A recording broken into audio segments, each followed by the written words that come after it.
Assalamualaikum warahmatullahi wabarakatuh.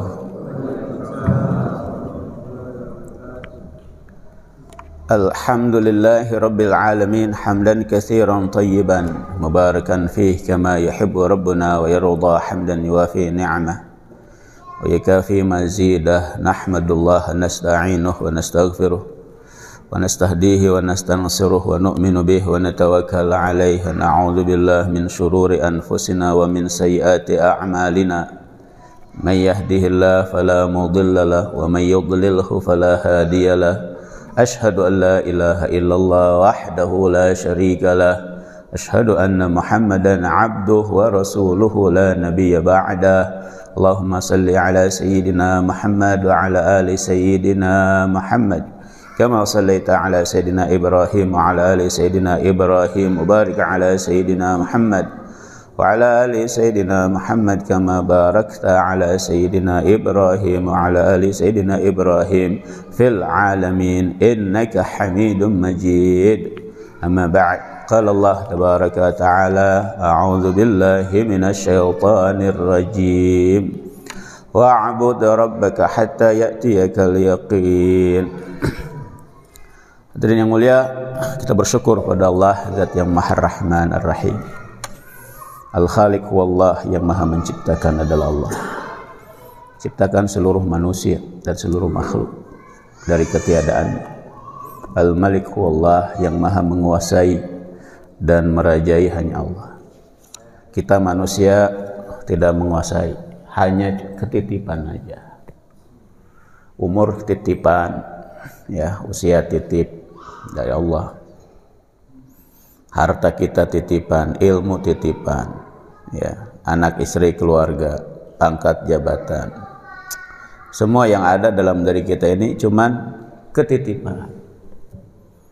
Usia kita, Sayyidina Muhammad sallallahu alaihi wasallam mengatakan inna a'mar ummati baina 60 wa 70. Sesungguhnya usia umatku itu antara 60 sampai 70 tahun. Nabi sudah ngasih tahu itu. Ketitipan umur. Ya. Jadi titipan-titipan ini ayo kita kelola, kita manfaatkan, kita pegang, ya.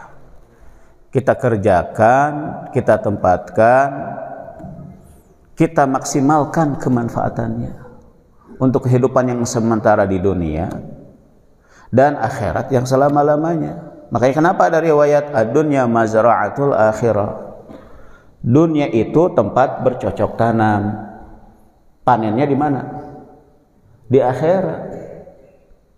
Faman ya'mal mithqala dzarratin khairan yarah wa man ya'mal mithqala dzarratin syarran yarah. Yang berbuat baik, yang nanam kebaikan, panennya apa? Pasti kebaikan. Yang nanam keburukan, panennya apa? Ya pasti keburukan. Kan begitu aja, selesai. Dalam Quran jelas kok kaidahnya. Jadi saya menghimbau, ayo untuk diri saya yang berbicara dan pada seluruh hadirin, ada online juga ini. Yang online juga, ayo.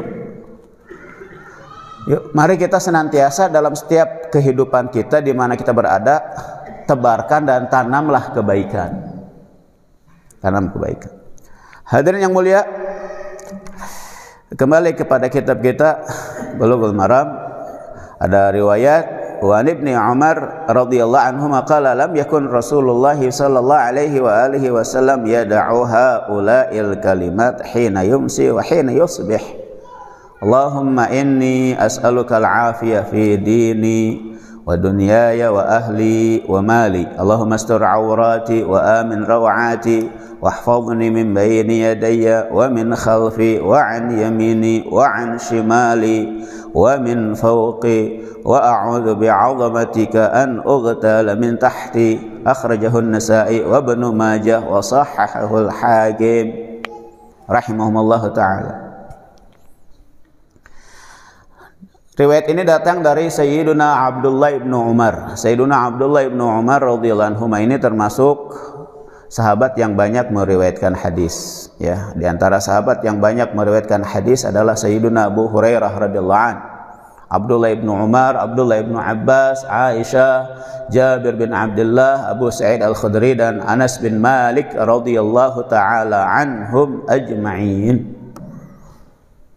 Tuh, itu nama-nama sahabat yang banyak meriwayatkan hadis. Ya, dari Abdullah bin Umar radhiyallahu anhu berkata, menceritakan kepada kita, Rasulullah sallallahu alaihi wasallam tidak pernah meninggalkan kalimat-kalimat ini untuk dijikirkan setiap sore dan setiap pagi. Berarti ini apa? Zikir pagi dan zikir sore Nabi. Nabi enggak tinggalkan doa ini. Apa doa tersebut? Allahumma inni as'alukal afiyah fi dini. Ya Allah, aku memohon kepada Engkau keselamatan dalam agamaku. Itu Rasul sallallahu alaihi wasallam yang diturunkan wahyu. Tiap hari minta apa? Supaya dikasih selamat dalam beragama. Sebab ada juga orang yang enggak selamat dalam beragama. Di pagi hari mukmin, di sore hari kafir. Ada enggak kayak gitu? Ada tuh. Di rumah beriman, kalau sudah ke kantor jual imannya, korupsi misalkan. Ayat itu kayak gitu. Ayat itu seur gini kan gitunya. Ada tuh. Di majelis taklim beriman, ketika sudah dagang, imannya gini-gini dia nih, kalah oleh rupiah. Kayak gitu.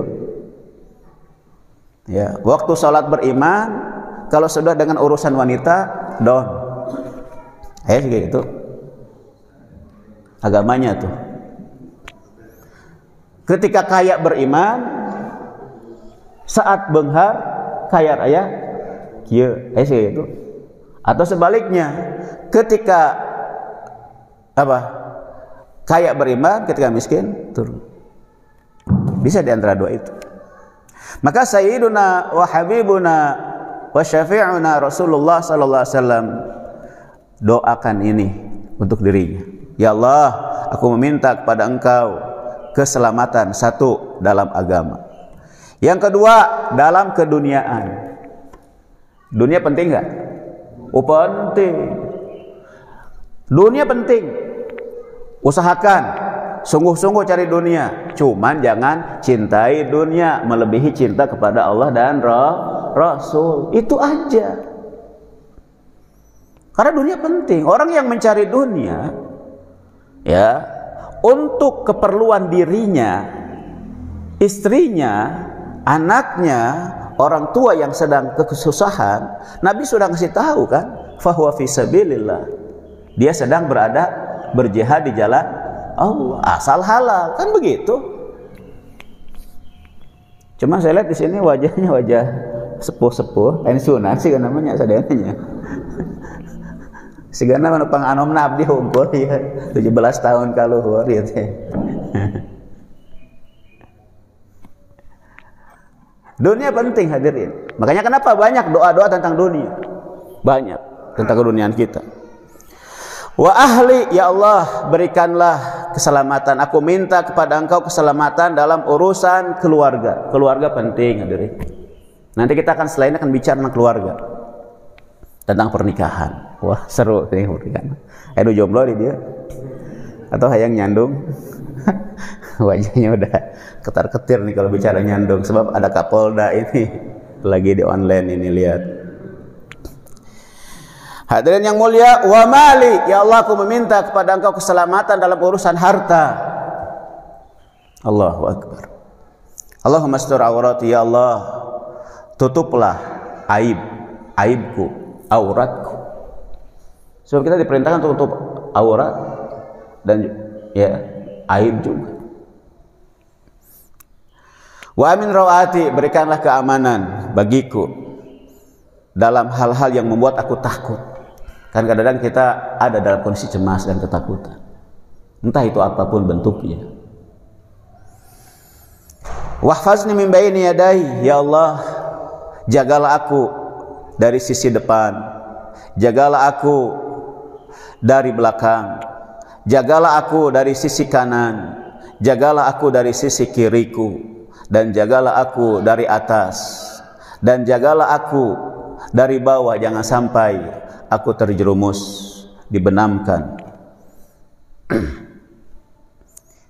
Ini hadis riwayat Imam An-Nasa'i dan Imam Ibnu Majah dan dianggap sahih oleh Imam Al-Hakim. Hadis ini penting, ya, karena doa dan zikir itu penting dikerjakan dalam kehidupan sehari-hari, hadirin yang mulia. Nah, sekarang bagaimana untuk supaya kita mendapatkan keselamatan di dalam berkeluarga? Ya, maka tentu Al-Quran dan As-Sunnah datang sebagai solusi. Islam rahmatan lil alamin. Seperti contoh keluarga. Keluarga harus dimulai dengan pernikahan. Ya.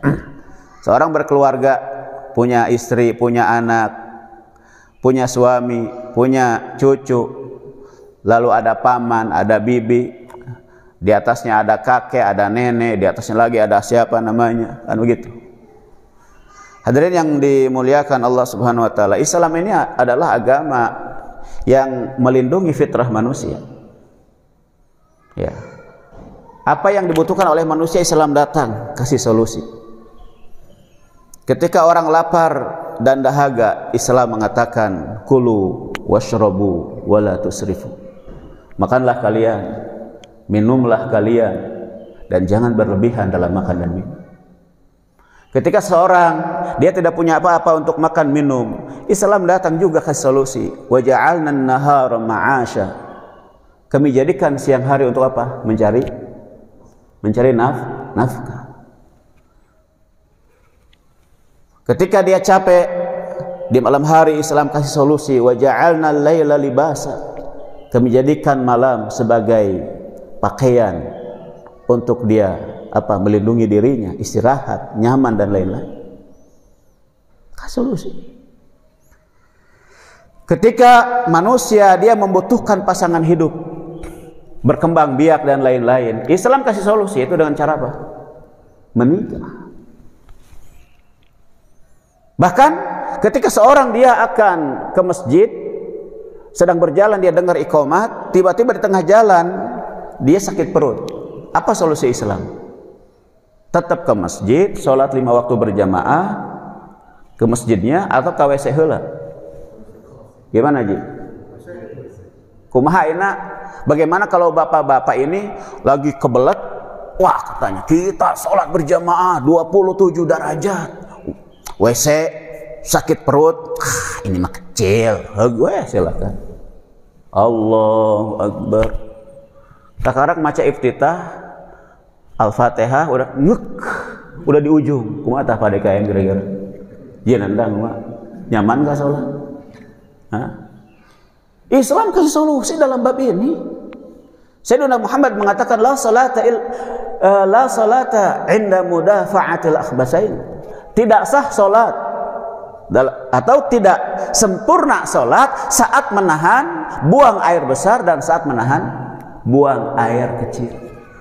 Kasih solusi.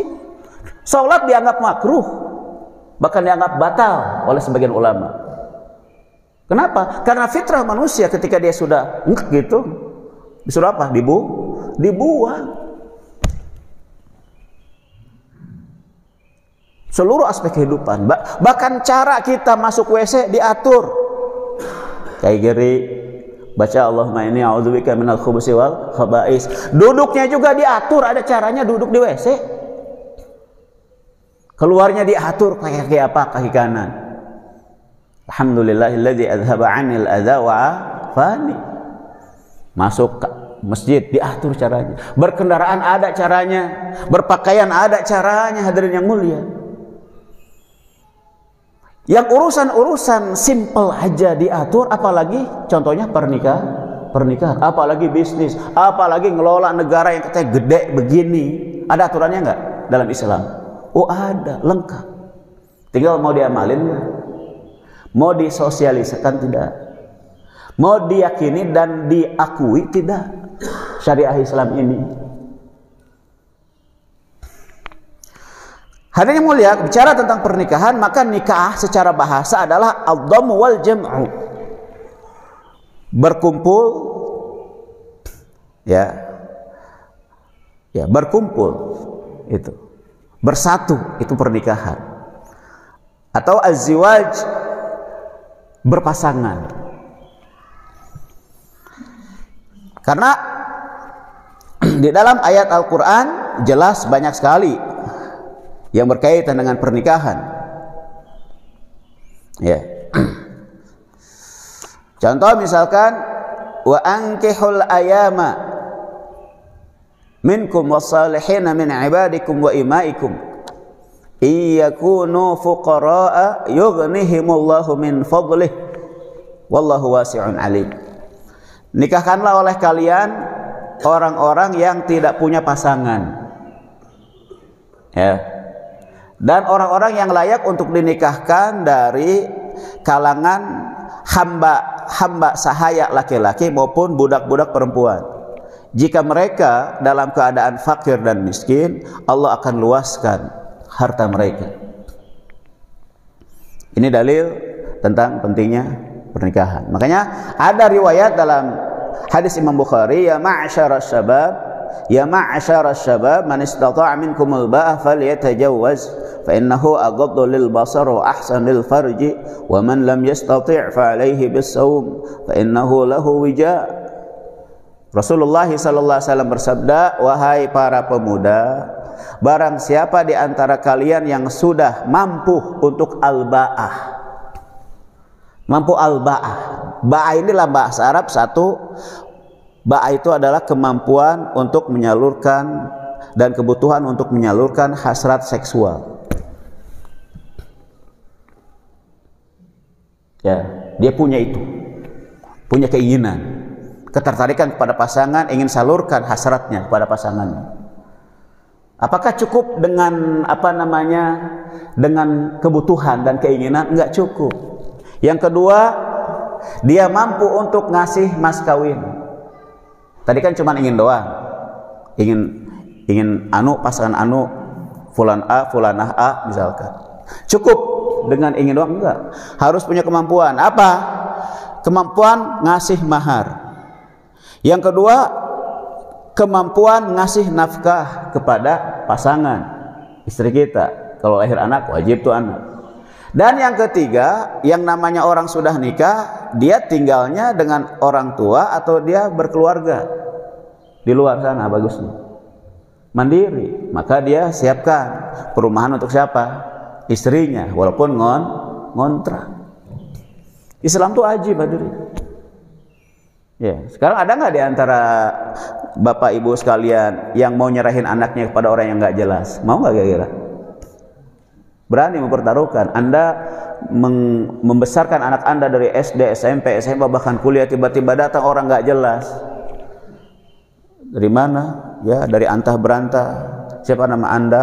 Namanya fulan. Apa kerja Anda? Wallahu a'lam. Saya nggak tahu kerja siapa ini. Mau kira-kira menyerahkan putri Anda kepada itu? Resiko. Kenapa ada mahrul misli? Kenapa ada namanya mas kawin semisal keluarga? Menunjukkan bahwasanya wanita itu harusnya diperlakukan sesuai dengan kondisi di mana dulu dia tinggal dengan keluarganya. Nanti saya jelaskan dalam bab kufu, ya, kesetaraan.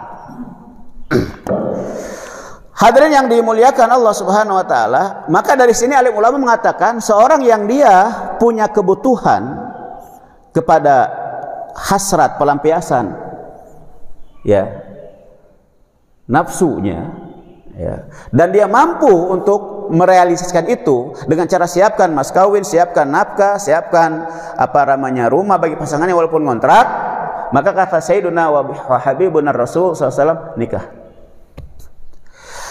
Dan barang siapa yang belum mampu, dia cuma punya keinginan doang. Ya, apalagi zaman sekarang kan anak-anak sekarang udah bisa mengakses. Ya, sekarang banyak anak-anak dewasa sebelum waktunya, benar tidak? Karena lihat lihat media, lihat ini, lihat itu. Dia tahu segala hal sekarang dengan ini.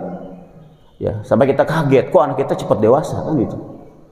Dia cuma ingin doang tapi belum punya kemampuan, hadirin yang mulia. Maka Rasul mengatakan fa'alaihi bisaum, puasa dia. Perbanyak ibadah, puasa, ke masjid, ngaji Quran, iktikaf sana. Kenapa sebabnya? Fa innahu lahu wija, karena dengan puasa, dengan memperbanyak ibadah, jadi santri misalkan. Sana banyak belajar dulu, fokus. Maka apa? Syahwatnya dengan ibadah-ibadah tersebut, dengan kesibukan-kesibukan tersebut akhirnya terkurangi, bahkan diputuskan sementara. Hadis riwayat Imam Bukhari. Hadirin yang dimuliakan Allah Subhanahu wa taala, ini sesuai dengan hadis Nabi yang lain, ad-dunya mata' wa khairu mata'ihad dunya wa khairu mata'id dunya al-mar'atu salihah. Dunia itu adalah mata. Mata itu banyak diartikan oleh orang Indonesia perhiasan. Sebetulnya mata itu diartikan oleh para ulama syai'un yuntafa' bihi wa yutamatta' bihi ila amadin qalil. Mata itu adalah sesuatu yang bisa bermanfaat dan bisa yang bisa dimanfaatkan dan bisa dinikmati untuk waktu yang sementara, karena dunia kan sementara. Anda punya rumah mata bukan? Mata kan? Bisa Anda manfaatkan, bisa Anda nikmati enggak? Oke ya. Anda punya pekerjaan mata bukan? Karena Anda bisa manfaatkan tuh, bermanfaat tuh pekerja buat Anda, dan Anda bisa nikmati pekerjaan tersebut, betul enggak? Kendaraan, ya kan? Pasangan, anak, cucu, mata bukan? Dia mata, sesuatu yang bisa bermanfaat buat diri kita dan bisa kita ambil kenikmatan di situ. Kita capek nih, pulang ke rumah lihat cucu, masya Allah, senang gak hati kita? Senang kan? Kalau capek lihat cucu senang. Itu mata, itu bermanfaat dan menyenangkan. Apalagi kalau anak cucu kita soleh, qurrata ayun, oh luar biasa. Maka Rasul mengatakan wa khairu mata'id dunya al-mar'atu salihah, dan sebaik-baik perkara dunia yang bisa dimanfaatkan dan bisa dinikmati adalah wanita yang saleh. Apa ciri-ciri wanita yang saleh, hadirin yang dimuliakan Allah Subhanahu wa taala? In amaraha ata'athu. Jika diperintah oleh suami, taat. Karena kewajiban wanita adalah mentaati suami, dan kewajiban suami menafkahi wanita. Jadi suami wajib nafkahi wanita, wanita wajib taati suami. Oh, seperti itu hadirin mulia. Jangan dibalik-balik, ya. Wanitanya cari nafkah, suaminya diam di rumah nganggur, kan terbalik. Sehingga wanitanya yang apa? Yang pegang kendali, suaminya yang mentaati. Dibalik ente. Kan kacau dunia persilatan kalau begini, hadirin yang mulia. Dibalik-balik masalahnya. Wanita yang dominan akhirnya, padahal laki-laki harusnya dominan. Nah, ar-rijalu qawwamuna 'alan nisa.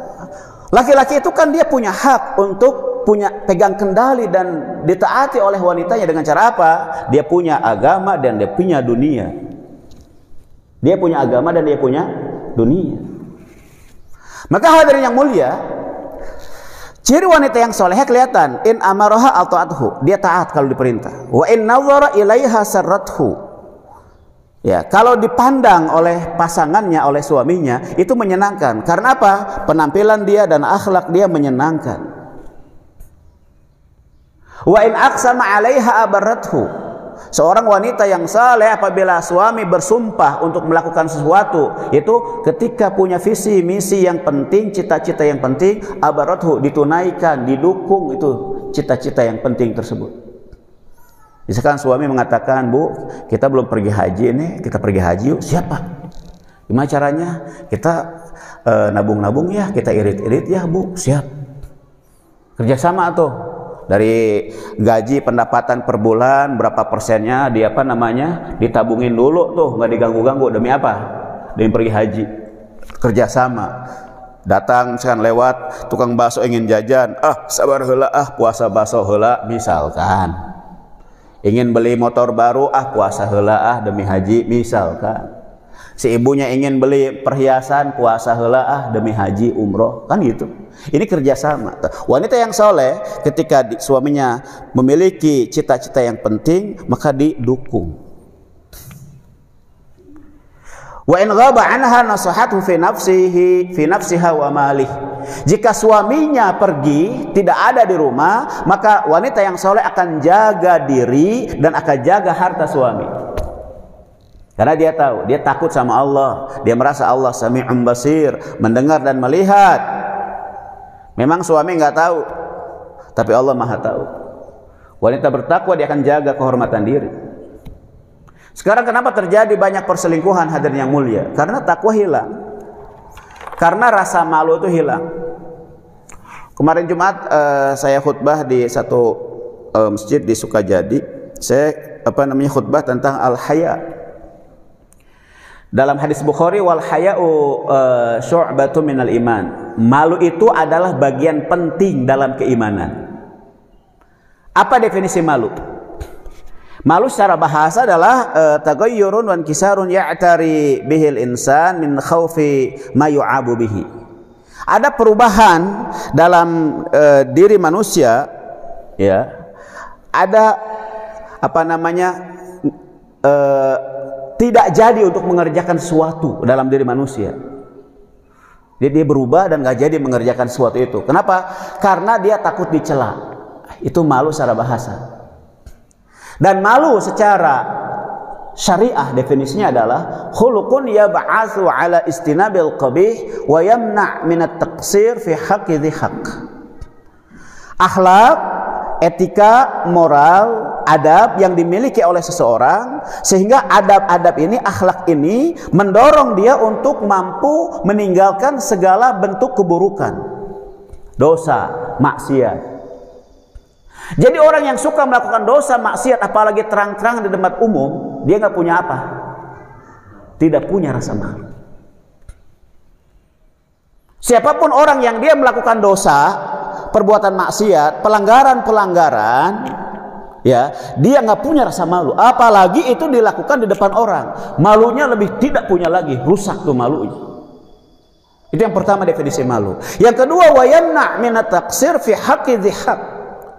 Malu itu adalah adab yang membuat seseorang itu tercegah saat dia menunaikan hak, kurang dalam menunaikan hak. Misalkan kita suami, istri dan anak punya hak tidak? Apa? Dinafkahi. Betul tidak? Sepakat tidak nih kita? Ketika kita kurang dalam menunaikan hak anak dan istri, padahal kita mampu, kita abaikan, berarti kita ini nggak punya rasa malu. Kita punya kemampuan ngasih nafkah yang cukup, tapi kitanya pelit kepada istri dan anak, sehingga SPP anak kadang terbengkalai, keperluan istri kadang terbengkalai. Misalkan kepada wanita lain baiknya luar biasa, bener nggak? Ayah itu segala gitu, ayah ente, ayah. Seur si bapak mah tuh. Nah ini orang nggak punya rasa malu. Waduh, terbang begini nih. Ini orang nggak punya rasa malu. Kurang menunaikan hak anak istri. Kurang menunaikan hak pekerjaan. Misalkan datangnya harusnya jam 8, pulang jam 4. Dia datang telat terus, pulangnya paling cepat. Padahal aturan kantornya, pekerjaannya gitu. Ini orang punya malu nggak? Tapi dalam bagian gaji dia hayang panggedena. Bagian bonus ngambek, si eta deh. Misalkan ini orang nggak punya malu nih. Contoh nih, Anda lagi makan di restoran. Tiba-tiba saat Anda makan, ada makanan nempel di sini. Biasanya kan Anda nggak tahu ya, kita nggak tahu, betul nggak? Teman kita, istri kita, keluarga kita bisa ngasih tahu nggak? Gimana caranya ngasih tahunya? Gitu kan ya? Ya enggak? Kadang dengan isyarat, kadang dengan ngomong. Ya enggak? Masa makan sampai sini kan saking semangat makan bakso misalkan. Saosna muncrat ke dia misalkan gitu ya. Maka langsung dikasih tahu tuh. Kenapa? Karena hak wajah itu bersih. Ketika ada bekas makanan nempel di wajah ini kayaknya nggak nyambung gitu ya, malu dan sebagainya. Itu aja kita malu. Padahal itu kan malu yang sangat sederhana, betul tidak? Maka malu itu punya dua definisi. Dia akan mampu meninggalkan segala bentuk keburukan, dan dia dalam menunaikan hak sempurna, tidak mau kurang. Contoh misalkan punya hutang, waktu bayar aya duit, teu dibayar, naon ngaranna eta? Teu boga kaera. Halo, teu boga kaera eta teh kade. Maka kenapa ada hadis Bukhari, matlul ghani zulmun? Menunda-nunda pembayaran bagi orang yang mampu itu zolim, dosa gede. Kita punya pembayaran, ngasih nafkah istri, anak mampu, tapi nggak dikasih, zalim. Terutama yang sering terjadi adalah kalau sudah cerai, bener nggak? Apa yang sering terjadi kalau sudah cerai biasanya? Si anak ikut siapa biasanya? Anak ikut siapa biasanya? Ikut ibu kan? Betul tidak? Ketika cerai, anak ikut ibu. Secara syariah Islam dan secara hukum negara, anak yang terpisah dari orang tua diasuh oleh ibu wajib dinafkahi tidak? Wajib tidak? Wajib. Suka tidak terjadi, sering tidak terjadi, ketika cerai si suami tidak ngasih nafkah kepada anak yang bersama ibu yang diceraikan. Sering terjadi tidak? Banyak banget. Enggak kaya, enggak miskin, sering kayak gitu. Kaya juga banyak yang kayak gitu.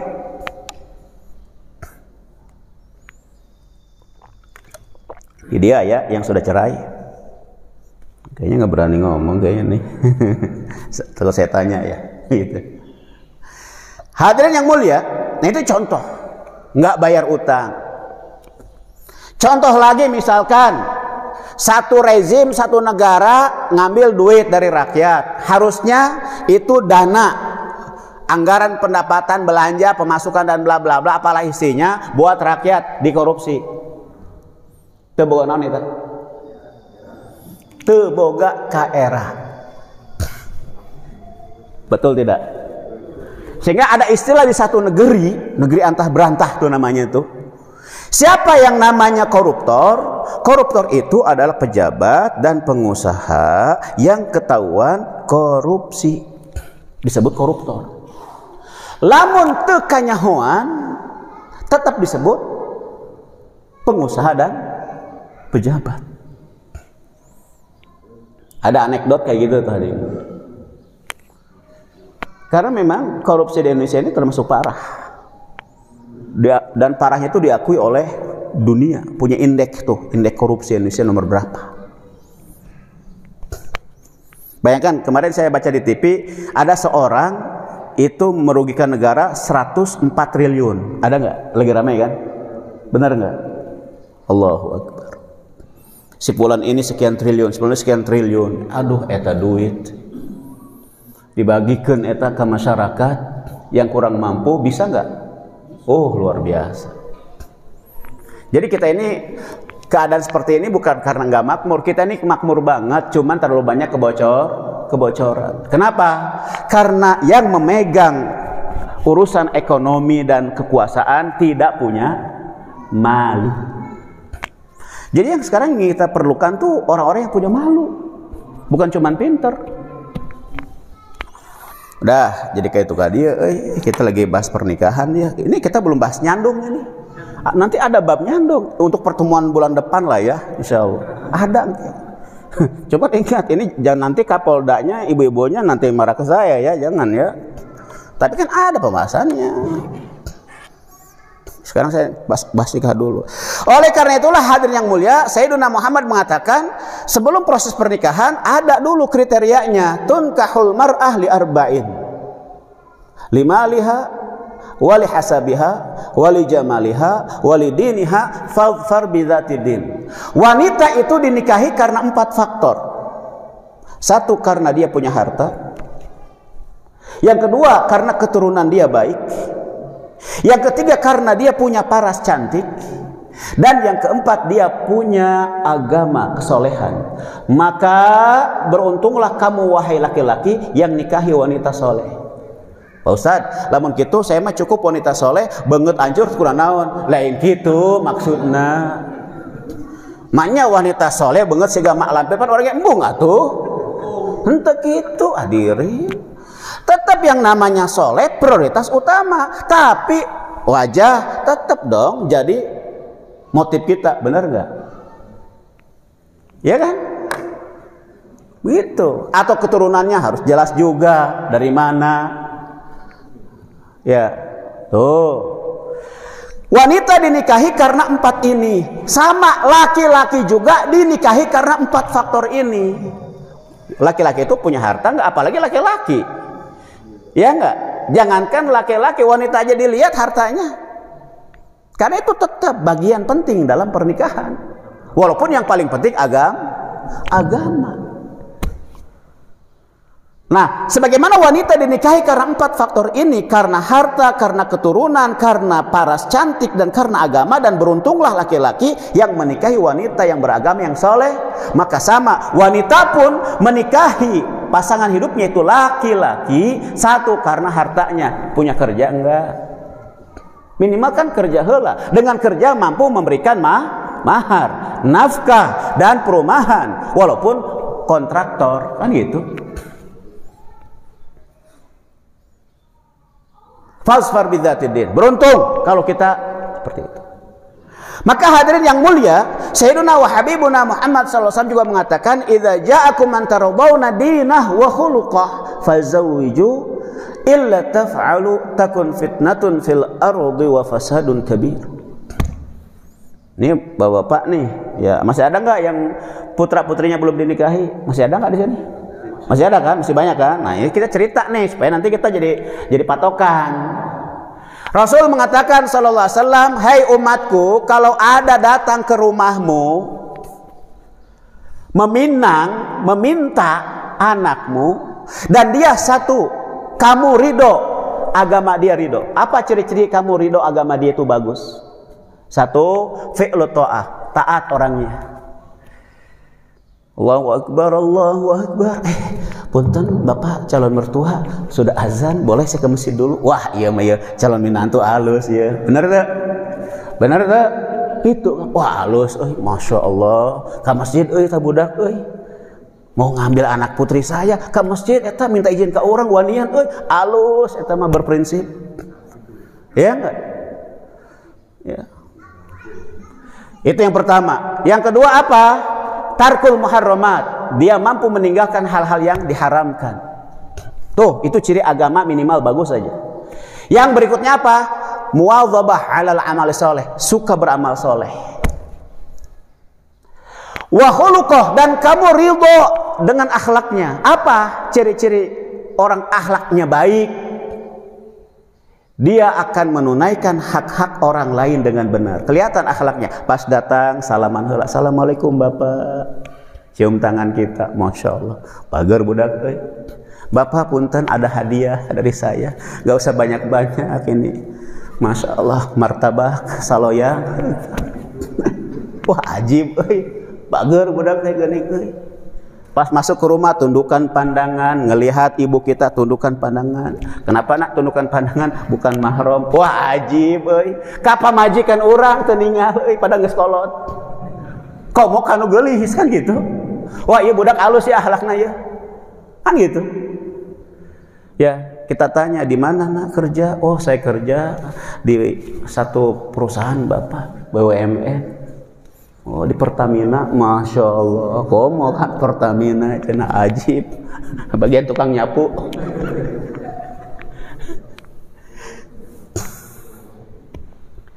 Maka Sayyidina Muhammad mengatakan, kalau kamu didatangi oleh orang yang kamu sukai agamanya dan sukai akhlaknya, dia akan menunaikan hak anak kamu. Fazawwiju, nikahkan anak kamu dengan dia.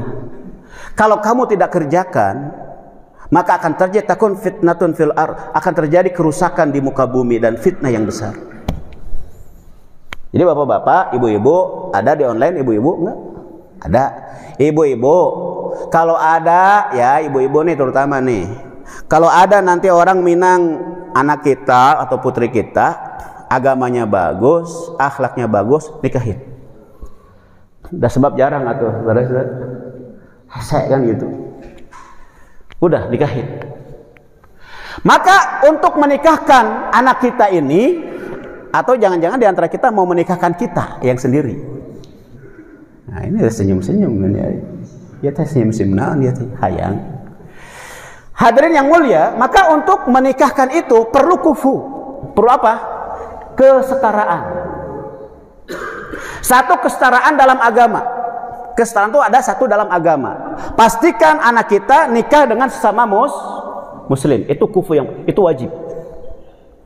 Itu wajib.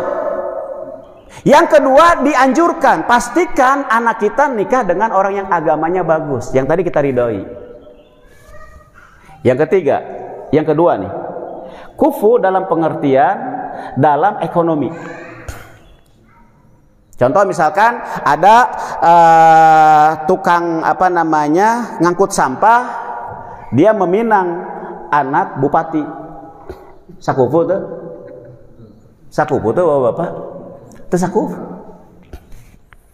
Maka ketika ayahnya seorang bupati, ayahnya ulama besar, ayahnya pengusaha besar, menengah ke atas, yang datang adalah tukang ngangkut sampah yang mungkin Anda tahu penghasilnya berapa sih tukang ngangkut sampah? Ya, paling 300.000, 700.000, 1 juta, 1,5 juta, paling 2 juta kan gitu. Datang. Nah, itu si putri Anda dan Anda sebagai orang tua berhak untuk mempertimbangkan. Ya, kira-kira kalau putri saya diberikan ke anak ini, mampu nggak ya dia ngasih kebahagiaan, kenyamanan, kedamaian? Karena minimal putri kita itu kalau sudah dilepas ke orang lain, taraf hidupnya itu tidak terlalu jauh berbeda. Ya nggak? Yang hari-hari misalkan dia makannya sekian standar, ya nanti setelah nikah ya makannya juga standarnya nggak terlalu jauh berbeda, walaupun mungkin sedikit berkurang. Tapi jangan nyungsep dong. Biasanya sarapan pagi dengan kita makan nasi goreng, telur, emping dan bla bla bla. Masa setelah nikah makan dedek, kan ternyambung atuh. Nyungsep namanya itu, ya. Itu ada yang mulia. Maka yang berikutnya kufu itu, kesetaraan itu dalam bab ekonomi. Seorang wali dan seorang wanita ketika dia merasakan ekonomi di antara dia itu gapnya terlalu besar dan timbul nanti khawatir ketidakcocokan, dia berhak untuk nolak. Karena kafah itu penting. Sehingga tidak terjadi gap yang besar, kecuali si bapak dan si putrinya ridho keduanya.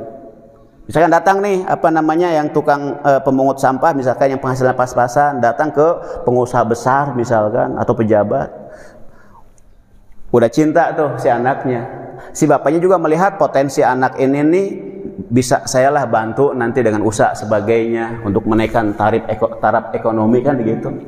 1 juta putri kita dan bapaknya dan ibunya kenapa? Hak kafa'ah berarti dikorbankan. Silahkan kufunya dikorbankan, boleh. Tapi yang mengorbankan kufu ini siapa? Orang tua dan si putri kita, anak kita. Sebab kalau terlalu jomplang begini, Islam juga memperhatikan aspek ini. Karena rumah tangga bukan sehari, sebulan, setahun, dia lamanya sebisa mungkin. Maka untuk menjaga kebahagiaan, kedamaian, kelestarian, bla bla bla bla bla, kufu ada. Misalkan ini anak pesantren nikah dengan preman, sakupu tuh. Itu sakupu atuh, ya. Ada apa-apa digebugan anak orang si preman, bener tuh. Kan karunya babak belur, kan gitu sering terjadi.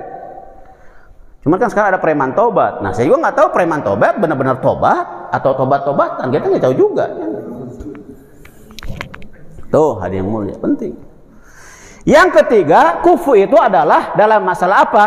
Salamatul jism, kesehatan dan keselamatan tubuh. Makanya kalau ada orang ketika mau nikah ada general check up, ada nggak kayak gitu? Suka ada nggak? Di level-level tertentu sebelum nikah ada general check up nggak? Yuk kita general check up yuk, pasangan suami, pasangan putra putri. Kadang-kadang ada tuh mertua yang general check up heula. Jangan sampai nanti anak kita nikah dengan orang yang bengek misalkan. Kakara kelempang, yuk 200 meter. Karunya tuh budak urang. Ya karunya atuh. Jangan sampai nanti setelah pernikahan yang harusnya dia sibuk membina rumah tangga, sakinah, mawaddah, warahmah, sibuk akhirnya ngurus apa? Pengobatan pasangan. Karunya tuh. Yang harusnya itu bisa nabung buat beli rumah, buat beli mobil, buat pendidikan anak, beak habis buat apa? Pengobatan. Karunya tuh. Kan karunya. Maka ini 3 kufu, agama, ekonomi, dan apa? Kesehatan. Itu yang disampaikan oleh pakar-pakar fikih kita dari negeri Syam sana dalam kitabnya Al-Fiqhul Manhaji. Ajib, ada ternyata kopetannya. Ayo, supaya jangan sampai nanti kita menyerahkan anak kita kepada orang yang ternyata agamanya nggak bagus, ekonominya juga nggak bagus, ya nggak? Beas, tenang, maca subhanallah, insyaallah wareg, subhanallah, subhanallah, subhanallah. Can keneh wareg, tambahkan terus subhanallah, subhanallah, subhanallah. Atas lapar, subhanallah, pingsan. Kan karunya budak orang gitu kan.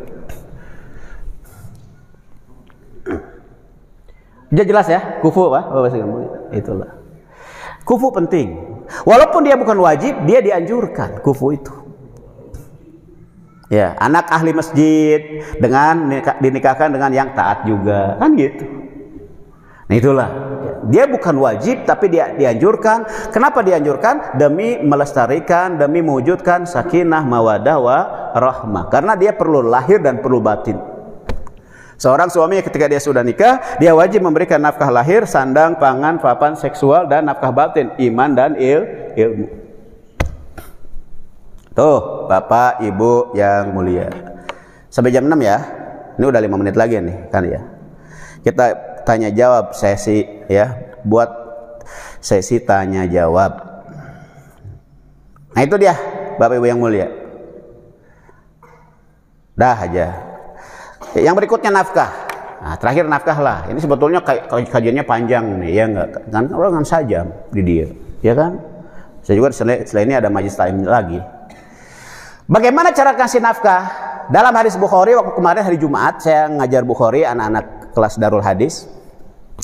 Di hadis Bukhari itu ada riwayat Sayyiduna Rasul sallallahu alaihi wasallam kalau ngasih nafkah kepada istri-istrinya satahunan. Baraha? Setahun. Misalkan kita ngasih nafkah ke istri sebulan 10 juta kali setahun 12 bulan kan, barajanya kan 120 juta.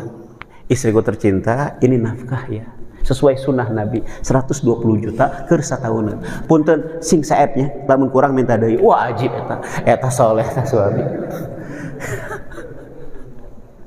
Kumaha siap teu? Abot sih kan nama apa? Kok mau pensiunan? Oh seti mana sakitu? Beres deh. Kok mau orang pensiunan ti mana eta sakitu? Da hese atuh ayeuna mah. Bulanan akhirna kan, ya enggak? Jadi dalam hadis Bukhari jelas tuh nafkah Nabi satahunan hadirin. Masya Allah. Tuh ya, ajib itu. Saya pernah ngamalin itu dulu setahun tapi enggak. Akhirnya bulanan lagi saya kembali. Ya enggak, kurangan lagi gitu. Pernah saya ngasih itu satahunan, brek saya kasih. Yang setahunnya, tapi setelah tahun berikutnya saya diem aja, udah per bulan aja. Berat Pak DKM seorang itu. Kok mau nyandung euy? Oh, lebih berat deh ya tuh. Ya enggak. Aduh, ya kan. Gitunya. Lah udahlah, ayo sekarang kita sesi tanya jawab ya. Silakan yang mau bertanya, mangga. Baik, jawab. Silakan yang bertanya. Ini bab nikah.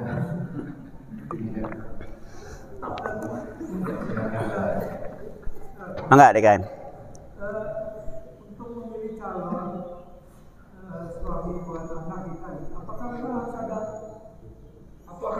ada macam seleksi di awal dan adabnya bagaimana kita ada seleksi mereka untuk kita bisa tahu apakah ada cara psikotes.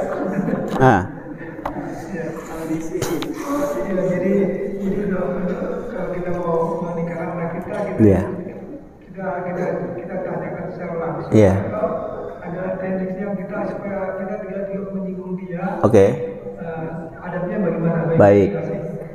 Satu, menunaikan hak dan kewajiban, satu menjaga perasaan. Kalau bisa dua-duanya jalan, benar tuh.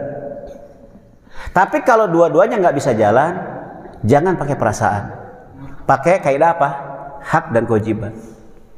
Karena ada orang Indonesia kabawa perasaan sehingga hak dan kewajiban tidak tertunai. Ada nggak sih kayak gitu?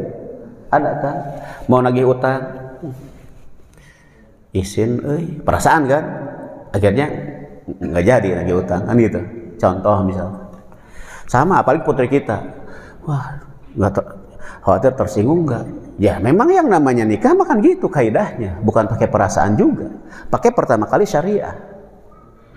Maka Nabi sudah ngasih tahu tadi, satu hartanya, makanya yang kedua apa?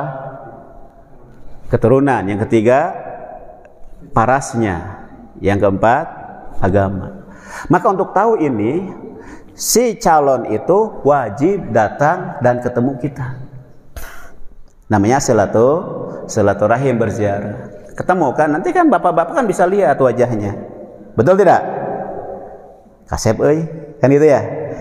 Lihat cara dia berbicara, cara dia duduk, cara dia makan. Ketika kita siapkan makanan, belum belum ditawarin, Pak punten lapar Pak.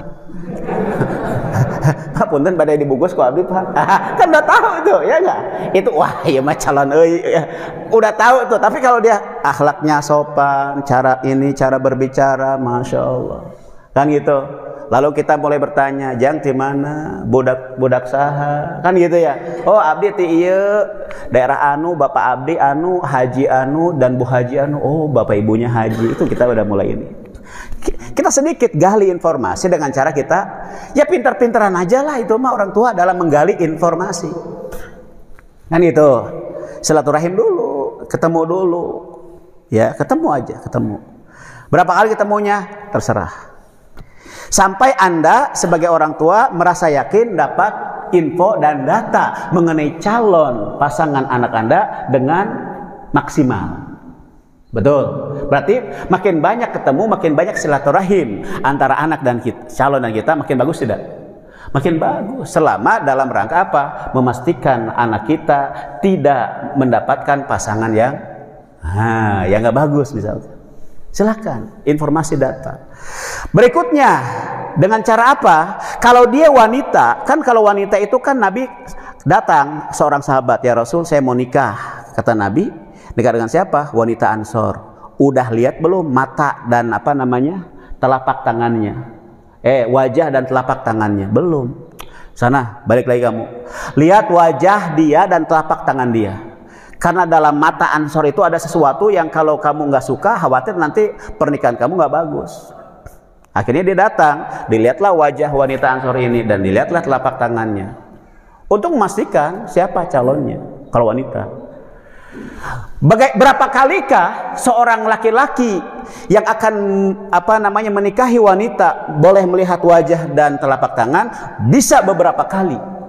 Karena ada orang memahami, pokoknya kalau anak saya bercadar, misalnya anaknya bercadar, hanya bisa dilihat sekali aja, cek saha. Ya, bisa jadi si ini kurang ngerti dia. Yang datang deui lihat lagi wajah dan telapak tangan calon saya. Boleh nggak lihat lagi? Boleh. Silakan. Berapa kali? Tidak dibatasi, sesuai keperluan. Data dan informasi mengenai calon itu terserap dengan benar. Dalam hadis yang lain ada riwayat kalau itu wanita, ya, maka kita bisa kirimkan wanita kita dari keluarga kita datang ke calon wanita ini untuk dicek. Satu, dicek tentang kesehatan tubuh, dicek juga tentang bau tubuh. Ketika berbicara, gimana cara dia berbicara, dari mulutnya keluar nggak semerbak.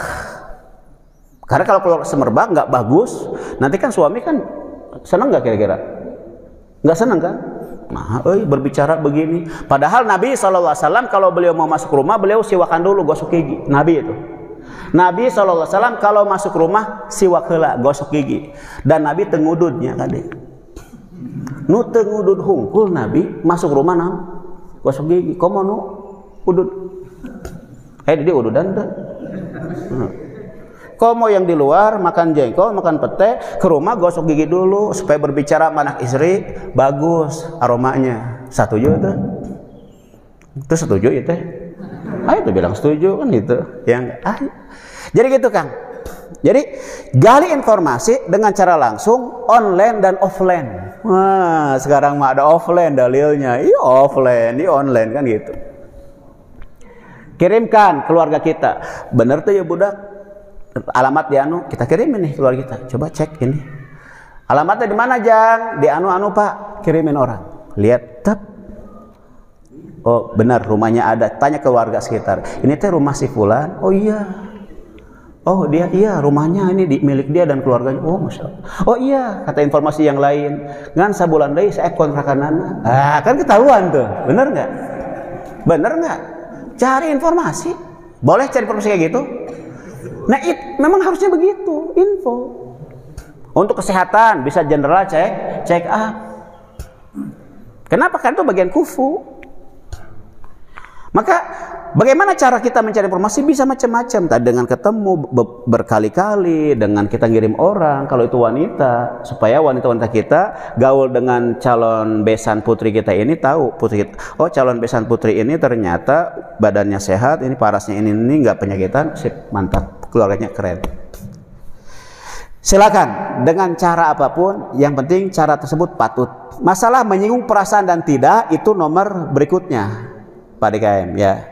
Tapi itu penting juga kan. Kita ingin hak dan kewajiban tertunai untuk anak-anak yang akan kita lepas, perasaan pun terjaga. Dua-duanya. Nah itu silakan pakai metode-metode yang berlaku uruf di tempat-tempat tersebut. Jelas ya? Silakan pertanyaan berikutnya, Bapak-bapak. Janji. Assalamualaikum warahmatullahi wabarakatuh. Waalaikumsalam. Apakah dalam agama Islam anak itu kan ada proses berpacaran ya? Iya. Tidak langsung. Iya. Main di kampung. Nah, itu gimana ininya Pak pengaturannya? Proses berpacaran apakah diatur secara detail?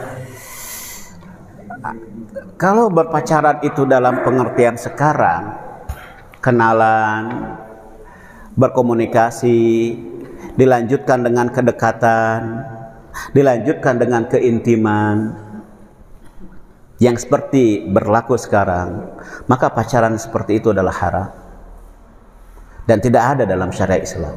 Al-Islam yahdim makana qablah.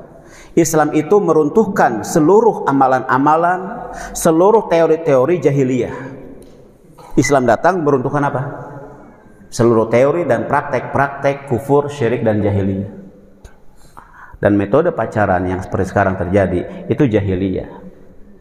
Dalam hadis Bukhari, Babul ma'asi min amril jahiliyah. Imam Bukhari membuat satu tarjamatul bab. Beliau menerangkan maksiat-maksiat itu termasuk apa? Perkara jahiliyah. Jadi bagaimana dong? Pacaran yang kalau dimengerti pegangan tangan, berjalan berduaan, ya nggak berboncengan, itu hanya sah, hanya boleh ketika dia sudah nikah. Ketika dia sudah menikah. Tapi kalau dalam pengertian bahwasanya timbul kedekatan antara dua keluarga dengan cara silaturahim antar dua keluarga, datang walinya ke wali perempuan atau wali perempuan datang berkunjung ke wali laki-laki, ya kan, membentuk satu silaturahim, terjalin komunikasi, pengetahuan, kedekatan dalam pengertian yang positif untuk menambah apa keyakinan bahwasanya kedua calon ini layak untuk menikah dan dinikahi dari sisi parasnya, wajahnya, keturunannya, ekonominya, kesehatan badan dan lain-lain. Kita adakan silaturahim, terjalinlah kedekatan, dan kedekatan ini sesuai dengan syariah, silahkan. Tapi kalau kita malam minggu didatangi oleh laki-laki mawa martabak saloyang, ameh putri orang bisa diajak nonton bioskop, ulah bahaya. Karena itu zina. Zina kedekatan, zina mata, zina pegang tangan. Benar tidak? Dan ujung-ujung zina terjadilah hubungan suami istri tanpa pernikahan. Itu yang sedang terjadi sekarang. Pendidikan kita baik, tujuannya mulia. Tetapi kadang-kadang tujuan baik dan mulia kadang-kadang tidak terkontrol, betul tidak? Sekarang pelajar-pelajar di antara masalah yang bapak-bapak khawatirkan apa? Pergaulan bebas. Benar tidak? Anda gak khawatir anak Anda terjerumus pergaulan bebas di luar sana? Khawatir kan? Itu yang terjadi kan sekarang ini. SMP, SMA, perkuliahan, bahkan ngantor aja terjadi tuh perselingkuhan. Betul tidak? Pergaulan bebas. Itu yang sering terjadi. Ngantor bagus, sekolah bagus. Iya kan? Kuliah bagus nggak? Bagus. Tapi yang nggak bagusnya apa diantaranya? Pergaulan bebas tadi. Itu yang haram, itu yang jahiliyah. Jadi ternyata di satu sisi sistem ekonomi kita, sistem pendidikan kita atau apapun lah namanya, di satu sisi dia melahirkan hal-hal positif, kebaikan-kebaikan bagi bangsa, negara, individu dan masyarakat. Tapi di sisi yang lain jahiliyah merebak di tempat-tempat ini, betul tidak? Contoh lah yang nggak jauh, kita lagi rame sekarang ada pejabat nembak siapa? Anak buahnya. Itu jahiliyah bukan? Itu kan jahiliyah, itu bukan pejabat, itu orang jahiliyah. Punya bintang berapa gitunya, bintang kejora misalkan, nembak kan cuman bawahan yang sangat rendah, jahiliyah itu. Wallahu a'lam bishawab. Jadi tidak ada pacaran dalam Islam kalau pengertian pacaran seperti tadi yang sekarang berlaku.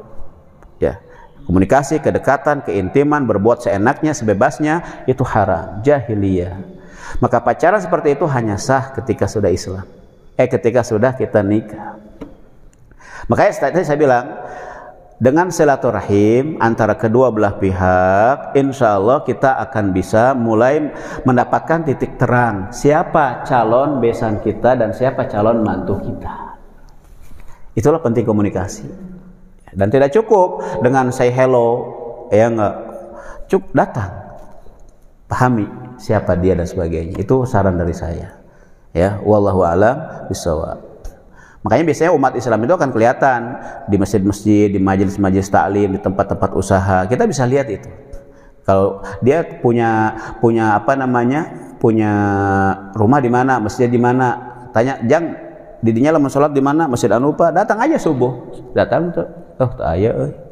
Datang subuh kedua. Ada ternyata. Subuh ketiga, istiqomah subuh misalkan, kelihatan nih calon. Itu memang perlu perjuangan seperti itu kalau kita ingin memberikan hasil terbaik. Tapi kan zaman sekarang orang inginnya instan, benar nggak? Ingin instan. Bahkan kadang-kadang yang nggak beres juga ketika semua diserahkan kepada anak kita, kuma dirinya lah, baik buruk kamu yang menjalani. Itu kan terjadi, akhirnya kan dia menderita. Ya, karena terlalu percaya sama anak. Bagus. Tapi kalau tidak terkontrol itu nggak bagus. Maka pacaran yang ada di zaman sekarang itu amrul jahiliyah, harus dihindari dan harus diarahkan anak kita untuk kembali kepada ajaran Rasul sallallahu alaihi wasallam yang rahmatan lil alamin. Wallahu a'lam bishawab. Ada lain pertanyaan, silakan. Ketiga. Cukup. Masyaallah. Baik hadirin yang mulia, itu kajian kita sekilas info tentang pernikahan. Sebetulnya masih banyak nih, ya enggak? Ya, nanti kita bisa lanjutkan di kajian-kajian yang lain. Mudah-mudahan ini jadi ilmu yang bermanfaat. Mudah-mudahan nanti keluarga kita yang menikah mendapatkan sakinah mawaddah warahmah, pasangan-pasangan terbaik, bibit, bobot dan bebetnya atau apalah istilah-istilahnya. Sehingga menjadi keluarga yang tangguh dan menghasilkan orang-orang yang soleh, berprestasi, bermanfaat untuk diri, keluarga, bangsa dan negara. Amin ya rabbal alamin. Kita akhiri dengan membaca surat Al-Asri. Bismillahirrahmanirrahim. Al-'asri innal insana lafi khusrin illal ladzina amanu wa 'amilus solihati wa tawassaw bil haqqi wa tawassaw bis sabr. Allahumma ja'al jam'ana hadza jam'an marhuman wa tafarruqan hadza min ba'di tafarruqan ma'suman ghairu syaqi wa la mahruman. Nas'aluka 'ilman nafi'an wa rizqan wasi'an wa shifaa'an min kulli da'. Nas'aluka ridhaka wal jannah, na'udzubika min sakhatika wan nar. Allahumma inna nas'aluka al-afiyah fi dinina wa dunyana wa akhiratana ya wa ahlana wa malana ya Allah. Allahumma sur awratina wa amin rawatina. Allahumma hafazna baina aydina khalfina wa an shimalina wa na'udzubika an nughtal min tahtina ya rabbal alamin. Allahumma inna na'udzubika min 'adzabi jahannam, min 'adzabil qabr, fitnatil mahya, min syarri fitnatil masiihid dajjal, min al-maut. Na'udzubika min asy-syirki wal kufri wasyirki wasyaqan. نسألك من الخير كل عاجله وآجله ما علمنا منه ما لم نعلم ونعوذ بك من الشر كل عاجله وآجله ما علمنا منه ما لم نعلم ربنا آتنا في الدنيا حسنة وفي الآخرة حسنة وقنا عذاب النار وادخلنا الجنة مع الأبرار يا عزيز يا غفار يا رب العالمين وصلى الله وسلم بارك على سيدنا مولانا محمد برحمتك يا أرحم الراحمين سبحانك اللهم بحمدك أشهد أن لا إله إلا أنت أستغفرك وأتوب إليك السلام عليكم ورحمة الله وبركاته.